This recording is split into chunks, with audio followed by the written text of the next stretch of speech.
नमस्कार, सुप्रभात, good morning दोस्तों। कर्मयोगी सिविल सर्विसेज में आपका हार्दिक स्वागत है।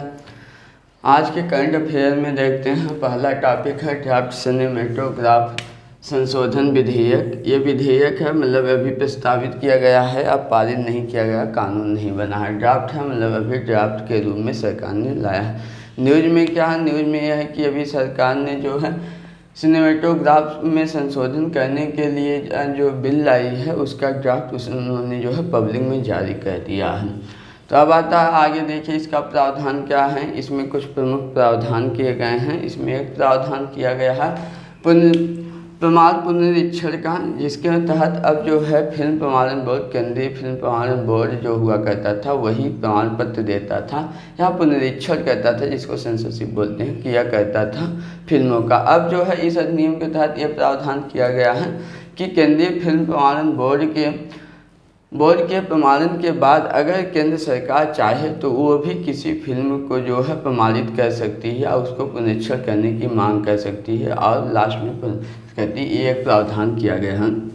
अगला प्रावधान किया गया है कि जैसा कि अभी तक आयु आधारित प्रमाणीकरण हुआ ही करता था, लेकिन उस आयु आधारित प्रमाणीकरण पहले जो हुआ करता था वो जो हुआ करता था, एक श्रेणी हुआ करती थी यू, यूए और ए। 3 श्रेणी हुआ करती थी। एक यू हुआ करती थी, फिर यूए हुआ करती थी, उसके बाद जो है ये हुआ करती थी यूए, फिर ए। इसका मतलब अलग अलग एज के समूहों के लिए ये 3 श्रेणियाँ हुआ करती थी। अब जो किया गया है उसको इसके बाद और जो है श्रेणी कर दिया गया है। मतलब अब जो होगा यू, मतलब यू का मतलब अंडर हो जाएगा, मतलब कि जो है U A 7 plus U A plus 7, उसके बाद यू ए प्लस 13 प्लस ऐसे ऐसे होंगे कि हर उम्र के वर्ग के लोगों के लिए अलग अलग प्रमाणीकरण का भी प्रावधान किया गया है। आगे एक 16 भी है, यू ए 16 प्लस। इसका मतलब ये एज समूह है, इस एज अलग अलग एज समूह के लोगों के लिए अलग अलग प्रमाणन कर दिया गया है। एक नया प्रावधान किया गया है। दूसरा प्रावधान है पायरेसी के खिलाफ प्रावधान। तो अभी पुराने अधिनियम में भी था, लेकिन वो जो है सशक्त नहीं था, तो उसको और सशक्त बनाते हुए पायरेसी के खिलाफ जो है सशक्त कानून लाया गया, प्रावधान किया गया है। इसके तहत अगर कोई भी व्यक्ति पायरेसी करते हुए पाया जाता है, फिल्म जैसे भी फिल्म रिलीज होने से पहले बहुत सारी फिल्म आ जाती हैं अलग अलग वेबसाइटों पर, अगर ऐसे में केस पाया जाता है तो उस व्यक्ति के खिलाफ कारावास और जुर्माना दोनों किया जा सकता है, लगाया जा सकता है। एक अगला प्रावधान जो महत्वपूर्ण किया गया है वो किया गया है प्रमाण पत्र अभी तक जो है 10 वर्षों के लिए ही दिया जाता था किसी भी फिल्म को, अब जो है आजीवन प्रमाण पत्र दिया जाएगा। एक बार फिल्म सर्टिफिकेट देने के बाद वह प्रमाण पत्र आजीवन हो जाएगा। यह प्रावधान किया गया है। अब इसके तहत कुछ बुद्धिजीवी वर्ग हैं, इसका जो है विरोध कर रहे हैं इस सिनेमेटोग्राफ संशोधन विधेयक का। इसका क्यों कर रहे हैं इसको समझते हैं। क्योंकि इसमें कुछ मुद्दे हैं जो संबंधित चिंताएं हैं। उन चिंताओं में क्या है, पहला है कि अगर केंद्र सरकार को यह अधिकार मिल जाता है सेंसरशिप का, जिसका मतलब ये प्रत्यक्ष सरकार के सेंसरशिप के तहत आ जाएगा। सरकार चाहेगी, जिसका फिल्म को चाहेगी उसको रिलीज करवाएगी, जिसको चाहेगी उसको रोक सकती है। ये अच्छा नहीं है। एक आर्टिकल 19 के तहत जो वाक अभिव्यक्ति विचार की स्वतंत्रता है उसके खिलाफ है, सुप्रीम कोर्ट ने भी दिया। लोगों का, विद्वानों का ये मानना। अगला है शीर्ष न्यायालय के, ये निर्णय के भी विरुद्ध होगा। शीर्ष न्यायालय ने एक निर्णय में ये बात कहा है कि अगर केंद्रीय फिल्म प्रमाणन बोर्ड किसी भी फिल्म को एक बार उसको देखने के बाद प्रमाण पत्र दे दिया है तो फिर उसको जो है पुनः सेंसरशिप या पुनः उसको देखने का कोई औचित्य नहीं बनता है। इस निर्णय के, सुप्रीम कोर्ट के इस निर्णय के खिलाफ सरकार का ये जो है निर्णय होगा, ये जो है संशोधन होगा, ये भी है। अगला अगर देखा जाए कि अगर मान लीजिए बहुत सारे, आप हाल के दिनों में देखे होंगे कि फिल्म रिलीज होने से पहले ही बहुत सारे जो है समूह होते हैं, ग्रुप हैं समाज के, वो जो है विरोध करने लगते हैं फिल्म के किसी हिस्से को लेकर के, और वो हटाने के लिए या उस फिल्म को रोकने के लिए विरोध प्रदर्शन करना शुरू कर देते हैं, मांग शुरू करते हैं। तो इस आधार पर केंद्र सरकार अब क्या कर सकती है, इस प्रावधान के तहत लंबे समय तक किसी भी फिल्म को रोका जा सकता है, जिससे जो है जो फिल्म प्रोड्यूसर हैं उनके लिए दिक्कत हो सकती है। ये कुछ चिंताएं हैं इस निर्णय से संबंधित। अब जो है सरकार इस पे क्या पक्ष रखती है, सरकार का भी मत जान लेते हैं। तो सरकार का मत ये है कि आज जो संविधान का अनुच्छेद 19 है, उस अनुच्छेद 19 के तहत जो है उचित प्रतिबंध का जिक्र किया गया है। तो सरकार का मानना है कि उचित प्रतिबंध लगाया जा सकता है जो समाज पे सही मतलब कि न दिखाए, मतलब समाज पे सही परिदृश्य या सही प्रभाव न डाले, उसके लिए किया जा सकता है। ये सरकार का पक्ष है, मत है। ठीक, नेक्स्ट टॉपिक पे चलते हैं दोस्तों। अगला टॉपिक है chief of defence staff CDS. ये क्या है, क्यों न्यूज में है? न्यूज में इसलिए है कि अभी जो है थिएटर कमांड से संबंधित मुद्दे को सुलझाने के लिए एक महत्वपूर्ण बैठक का आयोजन किया गया। अब इस तो देख लेते हैं थिएटर कमांड क्या है। थिएटर कमांड का मतलब होता है दोस्तों कि किसी एक कमांडर के अंतर्गत जो है तीनों सेनाओं मतलब जल सेना, थल सेना, वायु सेना के संसाधनों को जो है एकीकृत करना या उनके अधीन करना किसी एक कमांडर के तहत ही, उसी को थिएटर कमांड बोलते हैं।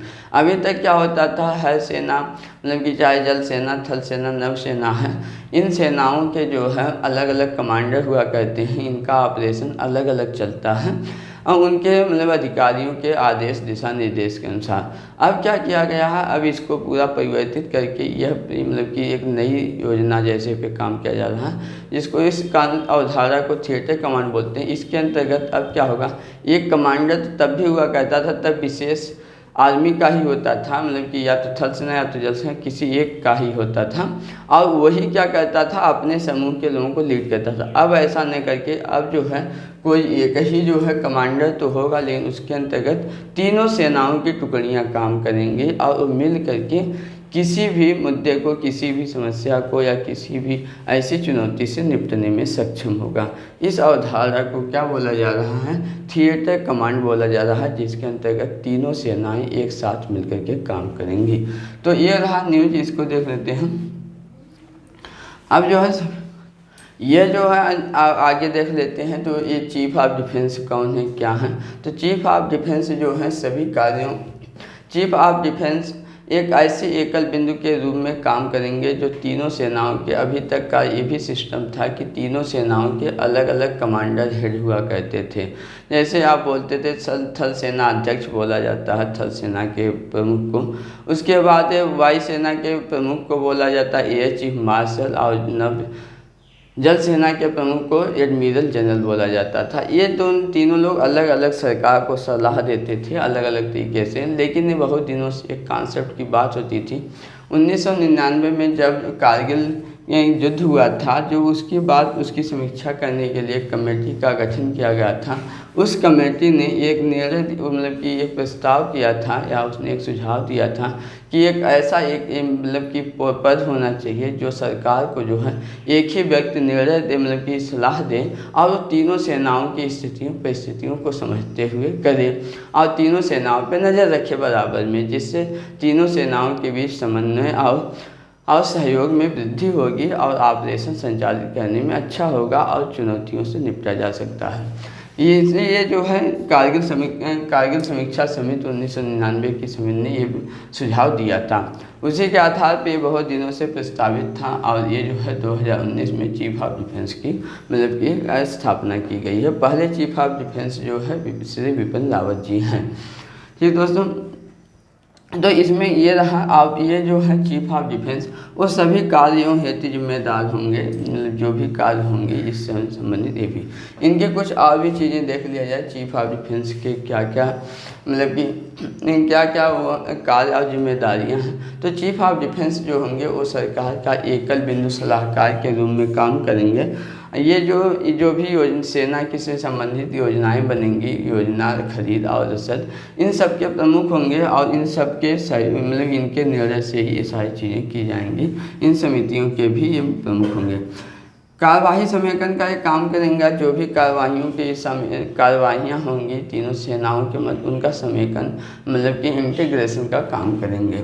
परमाणु कमान प्राधिकरण का सैन्य सलाहकार, अभी तक जो है प्रधानमंत्री के नेतृत्व में जो है परमाणु कमान प्राधिकरण काम करता है, जो परमाणु हथियारों को लेकर सलाह देता है। उसके भी ये जो हो चीफ ऑफ डिफेंस क्या होंगे, सैन्य सलाहकार होंगे। चीफ ऑफ डिफेंस रक्षा मंत्री के भी सैन्य सलाहकार होंगे। ये जो है रक्षा अधिग्रहण समिति जो होती है, ये जिसको आप डिफेंस एक्विजिशन कमेटी बोलते हैं, काउंसिल बोलते हैं, उसके भी प्रमुख होंगे। रक्षा योजना समिति के भी प्रमुख होंगे चीफ ऑफ डिफेंस। और परिचालन, इनका काम मुख्यतः क्या होगा, ये परिचालन और तालमेल समन्वय बनाए रखेंगे। अगर अंतर सेना संघर्ष जो होते हैं, आपसी कन्फ्लिक्ट होते रहते हैं सेनाओं के भी इन तीनों के मध्य, कि जो किसी मुद्दे को लेकर के एक दूसरे में रुके रह जाते हैं, उसको भी समाधान करने का ये काम करेंगे। अभी तक जो है भारत में टोटल 17 कमांड हैं। कमांड थिएटर में देखा जाए तो 17 कमान हैं, जिसमें से 7 जो है थल सेना का है, 7 जो है जल सेना का, और वायु सेना का 7 है, थल सेना का 7 है, और जल सेना के 3 जो हैं कमांड हैं या कमांड हैं, जो 3 इन स्थानों पर ऐसे काम करते हैं। एक चीज़ और जान लीजिए कि जो चीफ ऑफ डिफेंस होगा उसके लिए कुछ शर्तें हैं। उसकी शर्तें क्या हैं, उसमें एक सबसे प्रमुख है कि जो भी चीफ ऑफ डिफेंस के पद पे एक बार व्यक्ति हो जाएगा, वह जो है दोबारा जो है वो किसी भी सरकारी पद को धारण नहीं कर सकता। ये पहली शर्त याद रखिएगा। दूसरी शर्त ये है कि चीफ ऑफ डिफेंस के पद पे काम करने वाला व्यक्ति 5 साल के भीतर कोई अपना खुद का या कोई निजी या किसी तरह का व्यवसाय भी शुरुआत नहीं कर सकता है।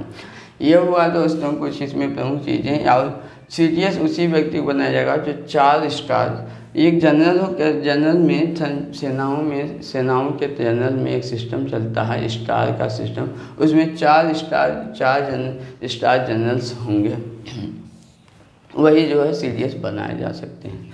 ये रहा दोस्तों न्यूज। अगला देखते हैं गेन ऑफ फंक्शन रिसर्च। ये क्या है गेन ऑफ फंक्शन रिसर्च, बिल्कुल नया टर्म है, UPSC अक्सर ऐसे सवाल पूछ लिया करती हैं। तो इस गेन ऑफ फंक्शन रिसर्च में अभी जो है कोविड-19 के जो वायरस कोरोना है, इसकी खोज मतलब कि इसके उत्पत्ति का खोज किया जा रहा है, करने पे विचार चल रहा है, अब की जा रही है। उसी अध्ययन में जो है एक नया शब्द आया है गेन ऑफ फंक्शन रिसर्च। ये गेन ऑफ फंक्शन रिसर्च क्या है, ये गेन ऑफ फंक्शन रिसर्च एक ऐसी परिस्थिति है जिसके अंतर्गत जो है व्यक्ति जो है अपने मतलब की सुविधा अनुसार या एक लक्षित उद्देश्य के लिए जो है किसी भी पैथोजेंस मतलब किसी बीमारी पैदा करने वाले जीवाणु में जो है चेंज कर लेते हैं, जिससे उनको एक उम्मीद और कारक या जैसा वो चाहते हैं वैसा अगर उसमें परिवर्तन होता है उस सूक्ष्म जीव में, तो इस चीज़ को क्या बोलते हैं गेन ऑफ फंक्शन रिसर्च बोलते हैं। कि जैसा फंक्शन हम चाहें वैसा हमको गेन हो जाए, गेन मीन्स प्राप्त हो जाए, इसी शब्द को बोलते हैं। अभी क्या है इसी संदर्भ में ये आया है और ये बात न्यूज़ में इसलिए आ रही है कि अभी जो है पहले तो ये निकाला गया था कि ये वुहान के लैब से नहीं निकला, लेकिन अभी कुछ पत्रिकाएं ऐसी आ रही हैं, रिसर्च आ रहे हैं, जिससे इस बात को नज़रअंदाज नकार नहीं सकते कि ये जो है कोरोना जो है वो वुहान के लैब से नहीं निकला। इसका मतलब कुछ लोगों का ये कहना है कि लैब से निकला है। अगर लैब से निकला है तो इस लैब में क्या हो रहा था, तो इन लोगों का कुछ ऐसे विद्वानों का मानना है कि उस लैब में जो है गेन ऑफ फंक्शन रिसर्च पे काम हो रहा था। मतलब कि वैज्ञानिक ये चाह रहे थे कि एक विशेष प्रकार के जो है बैक्टीरिया को जो है उसके प्रसार को उसके प्रचंडता मतलब उसकी इंटेंसिटी को बढ़ाने के आधार पे जो है उसको प्राप्त किया जा सके, ये उनका रिसर्च चल रहा था। ये है। अब इसमें क्या है, गेन ऑफ रिसर्च, मान लीजिए अगर गेन ऑफ फंक्शन रिसर्च हो जाता है, इससे कुछ फ़ायदे भी होते हैं, कुछ नुकसान भी होते हैं दोस्तों। अब देख लेते हैं एक एक कर फ़ायदा नुकसान क्या होता है। मान लीजिए कोई ऐसा बैक्टीरिया है जिसमें आवश्यकता के हिसाब से जो है चेंज कर दिया गया कि ठीक है दोस्त, इसमें जो है हम चाहते हैं कि इतनी तेज़ी से प्रसार हुए, तो उसमें क्या करेंगे, उसके जीन में परिवर्तन कर देते हैं जिसको म्यूटेशन बोलते हैं। तो अब म्यूटेशन कर दिया गया, उसका प्रसार तेज़ी से हो गया, तो इसका मतलब वो उद्देश्य के लिए क्या गया ना। मान लीजिए कोई बहुत सारे बैक्टीरिया काम के यूजफुल भी होते हैं, तो अगर यूजफुल बैक्टीरिया को किया जा रहा तब तो काम में हो गया, लेकिन अगर नुकसानदेह हो गया, बहुत तेज़ी से फैल रहा है, इसका मतलब क्या होगा, वो नुकसानदेह भी हो सकता है। ये भी फायदा, अगर इसका अध्ययन ये पता चल जाए कि कोई बैक्टीरिया कितना तेज़ी से प्रसार कर रहा है और अपने म्यूटेशन अपना चेंज कर रहा है वेरिएंट, तो इसका मतलब क्या होगा दोस्तों, बैक्टीरिया उसके खिलाफ जो है दवा बनाने में भी सहायता मिल जाएगी, हम आसानी से दवा बना सकते हैं। अगर ये भी पता चल जाए कि कोई बैक्टीरिया या वायरस कितना तेज़ी से प्रसार कर रहा है, उसका गेन ऑफ फंक्शन रिसर्च पता हो जाए, तो इससे क्या होगा कि इससे जो है भविष्यवाणी भी की जा सकती है। अच्छा ठीक, इतने दिनों में ये इतना तेज़ी से फैल जाएगा, इतने क्षेत्र को कवर कर लेगा, तो ये कुछ फ़ायदे भी हो गए। इसके कुछ नुकसान भी हैं, मुद्दे भी हैं। ये इस तरह भी हो सकता है कि मान लीजिए अब इतना ज़्यादा तेज़ी से प्रसार होने लगे कि वो ज़्यादा खतरा पैदा कर दे, जैसा कि आज कोविड के केस में हुआ है। बहुत ज़्यादा अगर वो इन्फेक्शन पैदा कर दे, तो जब तक हम समझे तब तक पता चला इन्फेक्शन ही लोगों को कर दिया है ना, तो कितने सारे कैजुअलिटी मतलब डेथ हो गई, तो ऐसी भी समस्या हो सकती है। दूसरी मुद्दा ये भी हो सकता है कि जैव सुरक्षा संबंधी समस्या हो सकती है, बायोसेफ्टी संबंधी, तो ये कुछ इसमें चिंताएँ भी हैं। अब आता है कि क्या भारत में इस तरह के गेन ऑफ फंक्शन या इस तरह के जो भी प्रयोग होते हैं उसके लिए कोई भी विनिमय का प्रावधान है, तो इसमें अगर देखा जाए तो हाँ, भारत में भी ऐसे करने के लिए उसके प्रावधान हैं। भारत में क्या प्रावधान है, भारत में अधिनियम है 1989 का, और अधिनियम है खतरनाक सूक्ष्म जीव आनुवंशिक रूप से संशोधित जीवों या कोशिकाओं के निर्माण, उपयोग, आयात, निर्यात और भंडार का नियम 1989। इसके तहत जो है जो भी ये जो होते हैं खतरनाक जीव या आनुवंशिक रूप से जीवों का चयन किया जाता है दोस्तों, उसका जो है निर्माण, आयात, निर्यात और उसके उपयोग और भंडार के लिए ये 1989 का नियम है दोस्तों। एक और भी नियम है, अभी जो है 2020 में जैव प्रौद्योगिकी विभाग जो है उसने जो है एक जैव सुरक्षा प्रयोगशाला दिशा निर्देश जारी किया है। इस दिशा निर्देश के तहत जो है किसी भी बैक्टीरिया, वायरस या जिसको माइक्रोबायोलॉजी पर अध्ययन संबंधी जो प्रयोग हैं उसको रेगुलेट किया जाता है या विनियमित किया जाता है दोस्तों।